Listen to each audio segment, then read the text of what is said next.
It's been compared almost to a Jewish Mardi Gras, a great celebration involving children and music, laughter and gaiety. It's Purim, today on Austin Faith Dialogue. Austin Faith Dialogue, at the crossroads of religion and life. A series highlighting the cultural and social interactions between the worshiping and religious communities in and around the capital city. Austin Faith Dialogue is brought to you by the Austin Metropolitan Ministries in cooperation with KXAN. Join us now in Austin Faith Dialogue.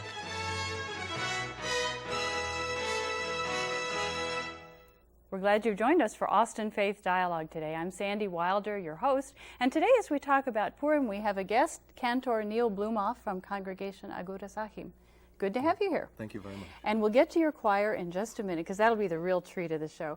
But let us not assume that people even know what this celebration is all about. So talk a little bit about what Purim is, its significance. Certainly.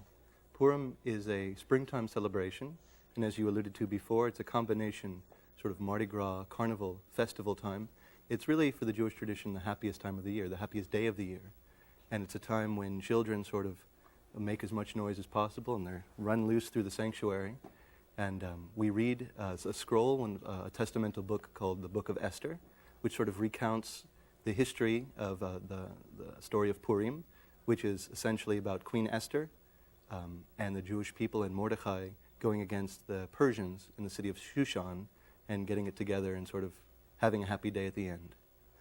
I'm curious, though, why that particular scriptural story?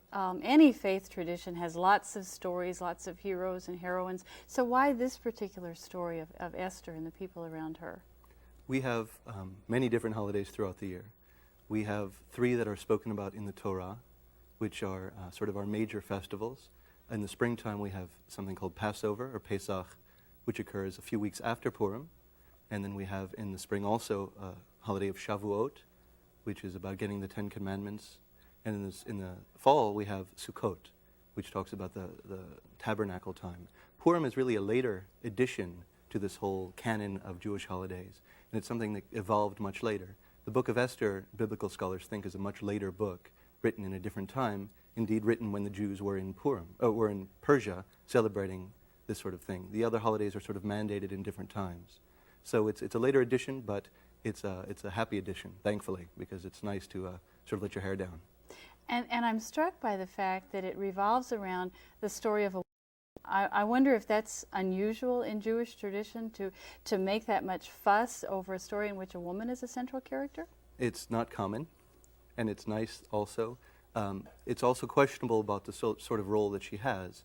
She becomes queen by sort of a beauty contest, which traditionally, you can sort of look at and, be suspect about the sort of way that she enters her heroine-ness, But she does have a mission, and she does deliver the Jewish people, along with her cousin or uncle, depending on the reading, Mordechai, who they sort of convince King Achashverosh to sort of wake up to the fact that his vizier, sort of like the story of Aladdin, the evil vizier, was sort of up to some pretty nasty and dastardly tricks, sort of using the Jewish people for his own advancement. So Esther and Mordechai both in the position, both as women certainly, but as the king's queen, sort of getting it together and conspiring against the conspirator. Ooh, it has a great plot. It's a good thing. It makes a good Disney movie or DreamWorks or something. One of these days it probably will. I certainly hope so. You said a little bit earlier that it was a later addition to the list of holidays. Do you have any idea why this particular celebration was added? Well, this, along with a celebration like Hanukkah, which we just had in December, were sort of added in a later development of the Jewish religion. And the Jewish religion is very old, and on a linear scale, the Torah sort of is at the heart, the Torah being the 5 books of Moses, Genesis, Exodus, Leviticus, Numbers, and Deuteronomy. That forms the sort of the holy scroll, the sacred words that we have. And in there are mandated certain holidays that have become traditional, including the 3 that I mentioned, sort of Yom Kippur, which is sort of the holiest day of the year, which is sort of at the other end of where Purim is now. Purim and Hanukkah are later additions because of the certain miracles that perhaps brought the Jews to a place of redemption, perhaps, And why the focus on children being involved? Because the story doesn't involve children, does it? No, not directly. it indirectly involves all the Jews of Shushan, which was a city in which was a city in Persia. But it developed here to sort of as a festival day and a day of merriment. And truly, Judaism doesn't have all these certain days where the goal is to sort of blur the distinction between the hero and the villain by having so much fun and revelry that you sort of forget everything else about it. And sort of the goal is to have fun, and certainly children, as we'll hear soon, are sort of at the heart of really having fun and celebrating the development and education of children. It's really educating through joy, and children are really a way to do that. So. That's right, and then they remember that lesson too because Hopefully. they had fun. Well, tell us a little bit about the kids who'll be singing after a while. Who are they? What is this choir? No, I'm just kidding. It's a choir comprised of the Austin Jewish Community Day School, which is a school that was formed 2 years ago. This is only its second year, and also Agudas Achim congregation, which is where I'm the cantor or the musical clergyman. And it's a combination of those two groups, really getting the communal aspects of the Judaism together, getting the community kids together, and we meet every Tuesday. And we sort of go through things, and we've sort of been whisked from one thing to another, considering it's so new. This is the older division of the choir. These are 3rd, 4th, and 5th graders. There's also a littler group, which wouldn't act so well off camera, I don't think, of the younger kindergarten through 2nd grade. And today, as I recall, the choir was going to do one song in Yiddish, one song in Hebrew, and one song in English. Correct. So before they sing their first one here in a minute, tell us a little bit about what this song is. Certainly. This is sort of one of the major theme songs, a traditional theme song of Purim. This is the song in Hebrew. Its title is Chag Purim, Chag being sort of festival or holiday of Purim, and it really recounts in 2 verses sort of all the ways that you can celebrate Purim. And they'll be using a prop in this song, and it's used in the synagogue. It's called a grogger, or literally a noisemaker, and it's used when we read the book of Esther, which is part of the testamental canon.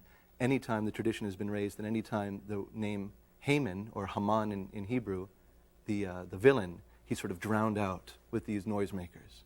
So it's sort of a way to sort of blot out, as we're sort of commanded to, certain aspects of evil or sort of misgivings on the day. And we're sort of really need to concentrate on the joy and sort of let it be separated.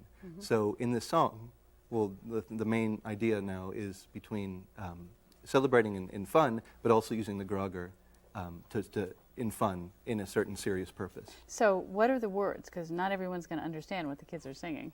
True. Essentially, it's a Chag Purim. Let's celebrate the day of Purim. How do we do this? We eat certain foods called sufganiyot, which are like jelly donuts. We have the words aren't there many words. We have a grogger, which we make noise, and we sort of celebrate and dance around. There's a lot of shouting, a lot of gaiety, and a lot of song. It's a song fest, and it's a good thing. So Okay. that's what it's about. I'm ready to hear the song. You ready to direct? I think so. Okay. It's going to be a lot of fun.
Definitely a day for kids.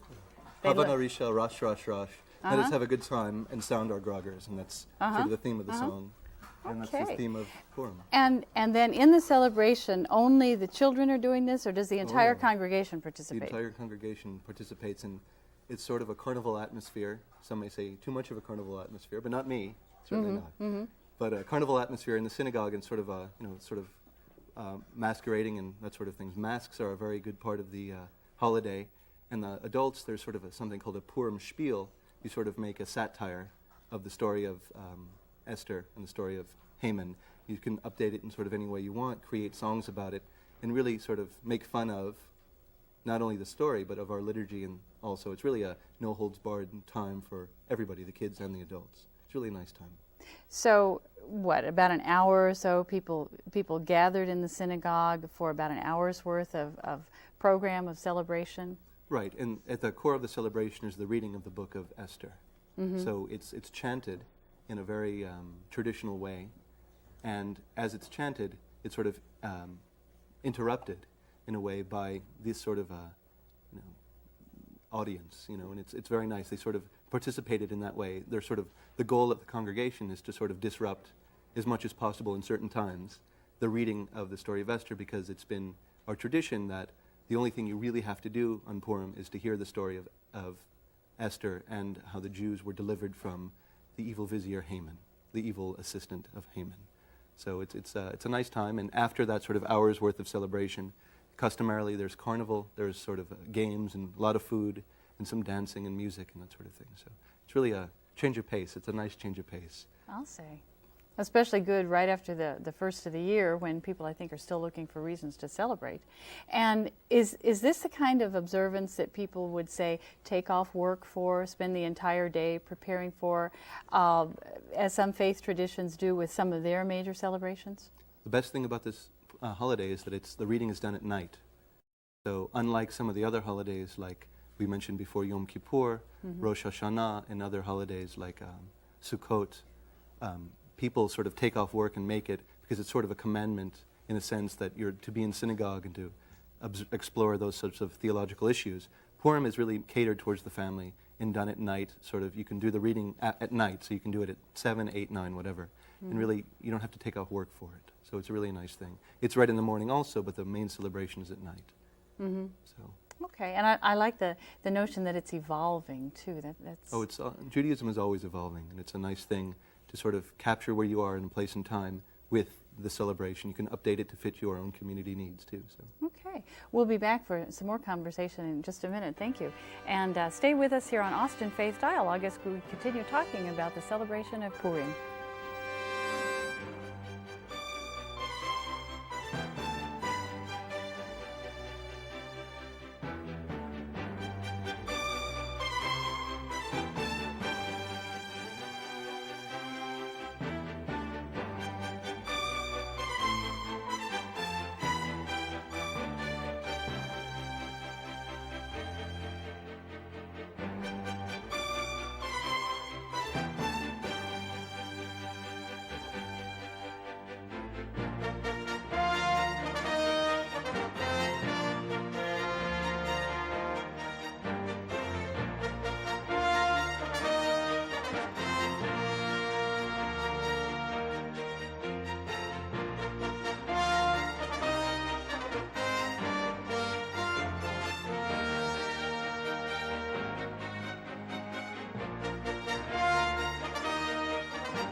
We're glad you're here for Austin Faith Dialogue as we're continuing our conversation about the celebration of Purim. And our guest today is Cantor Neil Blumoff from Congregation Agudas Achim.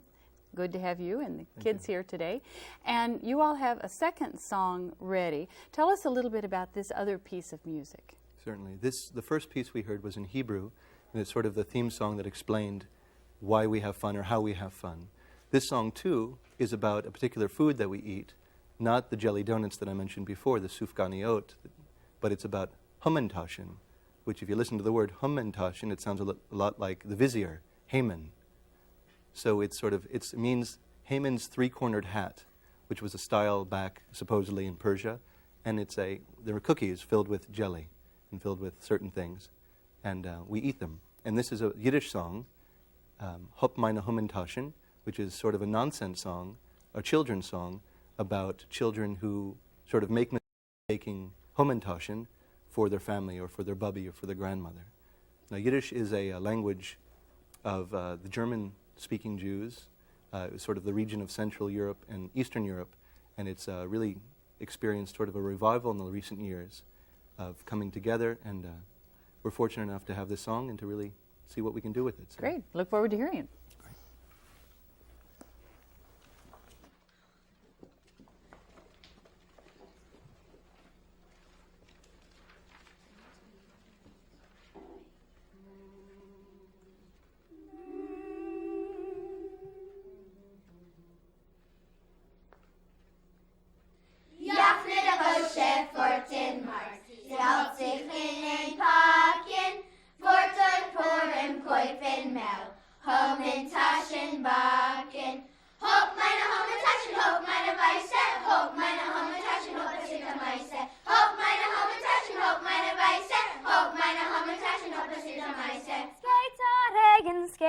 Schnee, es gab es von der Däche, Jachne wird schon Kornmehl, in a Sack mit Leche. Hopp meine Hommentaschen, hopp meine Weiße, hopp meine Hommentaschen, hopp es wieder Meise. Hopp meine Hommentaschen, hopp meine Weiße, hopp meine Hommentaschen, hopp es wieder Meise. Nicht kein Honig, nicht kein Mohn, unvergessen Heben, Jachne mach schon Hommentaschen, es war sich schon in Oben. Hopp meine Hommentaschen, hopp meine Weiße, hopp meine Hommentaschen, hopp es wieder Meise. Hopp meine Hommentaschen, hopp meine Weiße, hopp meine Hommentaschen, hopp es wieder Meise. Jachne trug schon Schalachmundes zu der Variante. 2, 3 Hommentaschen, halbroi, halb verbrennte. Hopp meine Hommentaschen, hopp meine Weiße, hopp meine Hommentaschen, hopp es wieder Meise. Hopp meine Hommentaschen, hopp meine Weiße, hopp meine Hommentaschen, hopp es wieder Meise.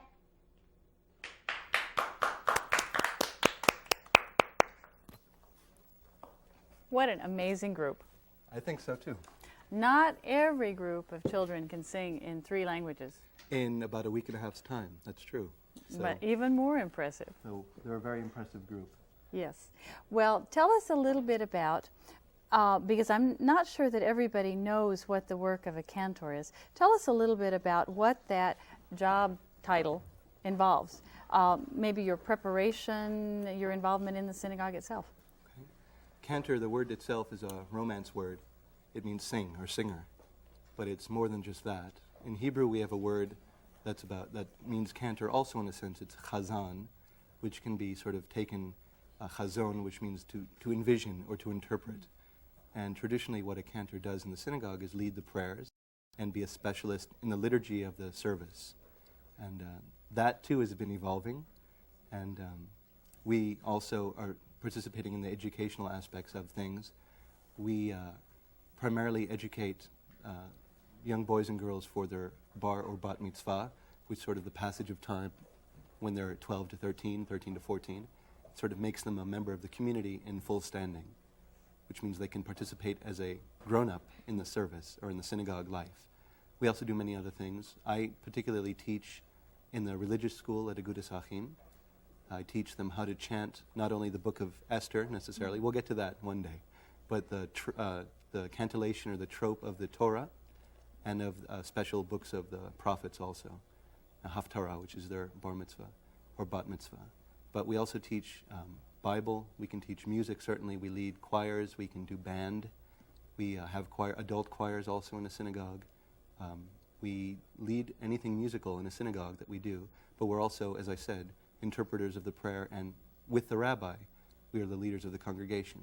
Also, we do pastoral work in the community, and we aid in that way, too. I get the impression then that the preparation for this kind of work is pretty extensive, because not only do you need to be fluent musically, but also theologically, right? Yes. I personally went to, Agudas Achim is a conservative synagogue. There are many branches of Judaism, which is a few more talks on the show, I think. Mm-hmm. But it's a conservative seminary in New York called the Jewish Theological Seminary, where I spent, after college, 5 more years training for this profession. The Reform movement also has a seminary, as does the Orthodox community have a seminary. But in there you learn, hopefully you have some music background, but you learn sort of the theology and the basics and to sort of back you up on your life's mission, which is to sort of educate children and to lead a congregation adequately. And what was it about this particular profession that really spoke to you? I mean, why invest your life in this way as opposed to anything else you might have done with your talents? Well, I had my bar mitzvah when I was 13, and that was sort of enough for me at the time. Sort of walked away. I wasn't groomed to be a cantor or a rabbi or anything like that. And at about 18, 19, you start making other choices in your life. You start making decisions, and religion or God didn't really speak to me at that point. And it was through my music and through sort of that expression that I felt that I really sort of entered back into the synagogue and found a joy and found a way to re-enter prayer, re-enter a language or a communication with God through music, first of all. And then I realized that I didn't have anybody when I was, preparing for my or in my teen years, and I evolved. That's the theme of the show, I guess. I evolved into sort of wanting to be a leader for the community who can sort of understand where they're coming from, sort of not dwelling in God all the time, or sort of being adrift in the theological discussion, and really taking that and sort of capturing it and making it something that can be alive, and making a synagogue alive, because many synagogues aren't alive. And to make them alive and to make them vibrant and make them dynamic is vital to continuing and to making, like Purim does, a celebrational Judaism. Absolutely. Many religious bodies are not as alive as Really? we might like. So what do you want to have happen during the time that you're there at the synagogue? However many years that might be. What do you want to have May it happen be in your many work? years. Exactly. Is to have people feel proud of who they are and to continue to explore and discover their own Judaism, whether they're a child or an adult who sort of had religious school and sort of walked away, or someone who has just recently converted or has never thought about things, to really make it an open forum. And again, this is a big job, and it's not just mine, it's the rabbi's job also, the educational director, and the community itself, to really open up the community and make it a welcoming and a place where you can learn and a place where you can discover yourself. And ultimately, if you end up, say, coming to prayer at Agudas Achim, that's great, but for me, it's not about that. It's for somebody to really be sure of being on a path to know themselves. And you're right that it is a team effort. In the best sense, our growth in faith is always a team effort. We certainly don't do it alone. That's true. What about the particular synagogue where you serve? What about its style, its faith, its life? What about it appeals to you? Well, Agudas Achim in Austin, the Jewish community in Austin particularly, is really experiencing quite a growth, an unprecedented amount of growth. Austin itself is the larger community. The Jews are sort of picking up and mirroring that growth. This is one of the few places in the country, I think, that can happen. The resources are there, the wanting is there, and the community is there. And our congregation, Agudas Achim, is moving up to a campus, the Dell Community Campus, with the Jewish Community Center and the Federation, and all these sort of groups are going to be together. And it's really it's a landmark time. And it's a time of true beginning, and I wanted to be a part of that. The seminary that I was educated in is in New York City, and to come to Austin, Texas, I knew that I was going to be participating in historic changes and positive changes, and I really wanted to do that. So I'm trying to make a difference so far, and so far the community has responded harmoniously. Yeah. And you're right, what a wonderful opportunity to help shape the Jewish faith for the next who knows how many decades. Right. here in Austin. An example is Agudas Achim had a cantor before. So to come in as the first cantor in this historic time is really once in a lifetime possibility. Very fortunate for you. And the choir has one more song, I understand. Okay. Tell us a little bit about that, and then let's hear it. Okay. They've sung in Hebrew, they've sung in Yiddish, and we've had a soloist in Yiddish, Esther Gottesman, whose father teaches Yiddish at the University of Texas, and sort of celebrating the traditional anthems of Judaism. This song is in English for everybody, and it's sort of celebrating in a spoofy way, in a satiric way, Haman, the villain of Purim. And it's about Haman and the sort of deeds or the misdeeds that he tried to do to the Jews, done in a sort of a calypso way, done in a sort of a way for an Haitian or Jamaican way, which was just composed a few years ago. And as we said, it's evolving, and it's hopefully it's an enjoyable and it's a laid-back song talking about, thankfully, Haman's defeat. And I know we'll enjoy it. Okay.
Thank you.